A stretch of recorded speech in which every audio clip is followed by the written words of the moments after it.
Hi friends, welcome to my channel. ఈరోజు మనం ఏనుగు గురించి తెలుసుకుందాం. దీనిని ఆంగ్లంలో ఎలిఫెంట్ అని అంటారు. ఇది ఒక భారీ శరీరం, తొండం కలిగిన జంతువు. ప్రస్తుతం భూమిపై సంచరించే జంతువులన్నింటిలోకి ఏనుగే పెద్దది.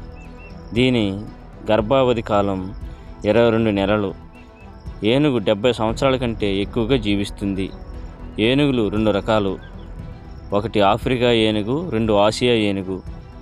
హిందువులు ఏనుగును వివిధ రకాలుగా పూజిస్తారు. ఇవి పూర్తిగా శాకాహారులు, బాగా తెలివైనవి కూడా. ఆఫ్రికా ఏనుగుల గురించి చూస్తే, ఆఫ్రికా ఏనుగులు ఆఫ్రికా ఖండంలో 37 దేశాలలో విస్తరించి ఉన్నాయి. ఇవి ఆసియా ఏనుగుల కంటే పెద్దవిగా ఉంటాయి. వీటి వెనుక భాగం పుటాకారంలో ఉంటుంది. వీటి చెవులు చాలా పెద్దవిగా ఉంటాయి. విశేషం ఏమిటంటే వీటి చెవులు ఆఫ్రికా ఖండం ఆకారంలో ఉంటాయి. ఆడ మగ ఏనుగులు 2 దంతాలు కలిగి ఉంటాయి. శరీరంపై వెంట్రుకలు ఆసియా ఏనుగుల కంటే తక్కువగా ఉంటాయి. అదేవిధంగా ఆసియా ఏనుగు గురించి చూస్తే, ఆసియా ఏనుగులు ఆఫ్రికా ఏనుగుల కంటే చిన్నవి. చెవులు చిన్నవిగా ఉంటాయి. మగ ఏనుగులకు మాత్రమే పెద్ద దంతాలుంటాయి. మొత్తం ఏనుగులలో 10% మాత్రమే ఆసియా ఏనుగులు. జన్యు వ్యత్యాసాల ఆధారంగా ఏనుగులు 3 ఉపజాతులుగా విభజించారు. అవి శ్రీలంక ఏనుగు, భారతదేశపు ఏనుగు, సుమత్రా ఏనుగు. శ్రీలంక ఏనుగు ఆసియా ఏనుగులన్నింటిలోనూ పెద్దది. ఇవి శ్రీలంకలో మాత్రమే ఉన్నాయి. ఇవి ఇంచుమించు 3000 నుండి 4500 వరకు ఉన్నాయి. ఇవి సుమారు 5400 కిలోగ్రాముల బరువుండి 3.4 మీటర్ల ఎత్తు ఉంటాయి. అదేవిధంగా భారతదేశపు ఏనుగు ఆసియా ఏనుగులన్నింటిలో సంఖ్యలో ఎక్కువగా, అంటే 36,000 వరకు ఉన్నాయని అంచనా. ఇవి భారతదేశం నుండి ఇండోనేషియా వరకు విస్తరించి ఉన్నాయి. ఇవి ఇంచుమించు 5,000 కిలోగ్రాములు ఉంటాయి. సుమిత్రా ఏనుగు. ఇవి అన్నిటికన్నా చిన్న పరిమాణంలో ఉంటాయి. సుమిత్రా ఏనుగు అనేది ఆసియాలో గుర్తించబడిన 3 ఉపజాతులలో ఒకటి. ఇవి ఇండోనేషియాలోని సుమిత్రాన్ ద్వీపానికి చెందినవి. సాధారణంగా ఆసియా ఏనుగులు ఆఫ్రికా ఏనుగుల కంటే చిన్నవి. ఆడ ఏనుగులు సాధారణంగా మగవాటి కంటే చిన్నవిగా, పొట్టివిగా ఉంటాయి. దంతాలు ఉండవు. సుమిత్రాన్ ఏనుగులు 2 నుంచి 3.2 మీటర్ల ఎత్తు ఉంటాయి. అదేవిధంగా 4,400 నుండి 8,800 పౌండ్ల మధ్య బరువు కలిగి ఉంటాయి. ఇండోనేషియాలో ఏనుగులు సహజ ఆవాసాలైన బోర్నియా, సుమిత్రాన్ దీవుల్లో అటవీ నిర్మూలన వేగంగా జరుగుతుంది.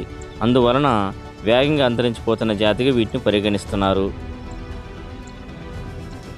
అలాగే ఈ జాతికి చెందిన మగ ఏనుగుల దంతాలకు అధిక విలువ పలుకుతుండటంతో వేటగాళ్ళ నుంచి వీటికి అధిక ముప్పు పొంచి ఉంది.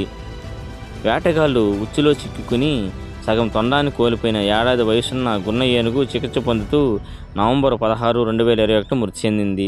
దీంతో గత 9 ఏళ్లలో తూర్పు అచే జిల్లాల్లో వేటగాళ్ళు పన్నిన వలలకు మరణించిన ఏనుగుల సంఖ్య 25కు చేరింది.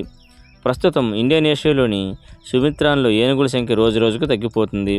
2014లో 1300 ఉండగా ఇప్పుడు ఏనుగుల సంఖ్య 693కు పడిపోయిందని ఇండోనేషియా అటవీ పర్యావరణ మంత్రిత్వ శాఖ లెక్కలు చెబుతున్నాయి.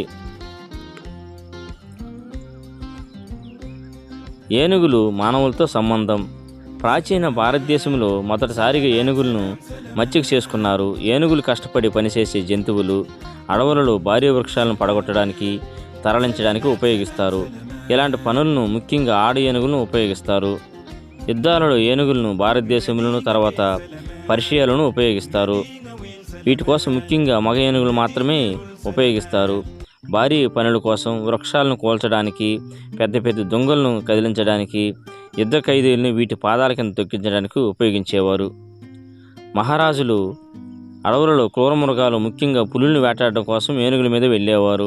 కొన్ని దేవాలయాల్లో ఊరేగింపులలో ఏనుగులను ఉపయోగిస్తారు. ప్రపంచవ్యాప్తంగా జంతు ప్రదర్శనశాలలో, సర్కస్లలో ఏనుగులు ప్రధాన ఆకర్షణలు. గజారోహణం, గండి పెండవరంతో మహారాజులు ఆనాటి గొప్ప కవులను, పండితులను సన్మానించేవారు. భారతదేశంలోనే కాక పలు ఇతర దేశాల్లో సైతం దేవాలయాల యందు ఏనుగులను వాడటం జరుగుతున్నది. ముఖ్యంగా దక్షిణ భారతదేశ ప్రధాన దేవస్థానముల వారు స్వామి యొక్క అన్ని ఉత్సవముల యందు తప్పక హస్తి యొక్క సేవలను తీసుకుంటారు. ఊరేగింపులలోనూ దేవాలయ ప్రధాన ద్వారముల వద్ద వీటిని అధికంగా వీక్షించవచ్చు.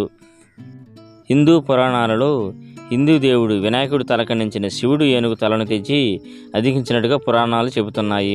అదేవిధంగా గజేంద్ర మోక్షంలో విష్ణుమూర్తి సుదర్శన చక్రంతో ముసలిని సంహరించి గజేంద్రుడిని రక్షిస్తాడు. క్షీరసాగర మదనంలో పుట్టిన ఐరావతం అనే తెల్లని ఏనుగు ఇంద్రుని వాహనము. గజలక్ష్మి అష్టలక్ష్మిలలో ఒకరు. ప్రపంచ ఏనుగుల దినోత్సవం ప్రతి సంవత్సరం ఆగస్టు 12న జరుపుకుంటారు. ఏనుగులను ఈ విధంగా కూడా పిలుస్తారు. కరి, గజము, దంతి, హస్తి అని కూడా పిలుస్తారు. విత్తనాలు మొలకెత్తడానికి మరియు పెరగడానికి అనుమతించే పోషకాల సమృద్ధిగా ఉన్నందున ఏనుగు పేడ సరైన ఎరువు. మరియు ఏనుగు విత్తన వ్యాప్తి మొక్కలకు కొత్త ప్రాంతాలను వలసరాజ్యం చేయడానికి అవకాశాలను అందిస్తుంది. ఇది చివరికి కొత్త ఆవాసాలను మరియు వివిధ జంతువుల శ్రేణికి ఆహారాన్ని సృష్టిస్తుంది. ఈ వీడియో నచ్చితే లైక్ చేసి, కామెంట్ చేసి, షేర్ చేయగలరు. నా నుండి మరిన్ని వీడియోల కొరకు నా ఛానల్ను సబ్స్క్రైబ్ చేసుకోగలరు. Thank you.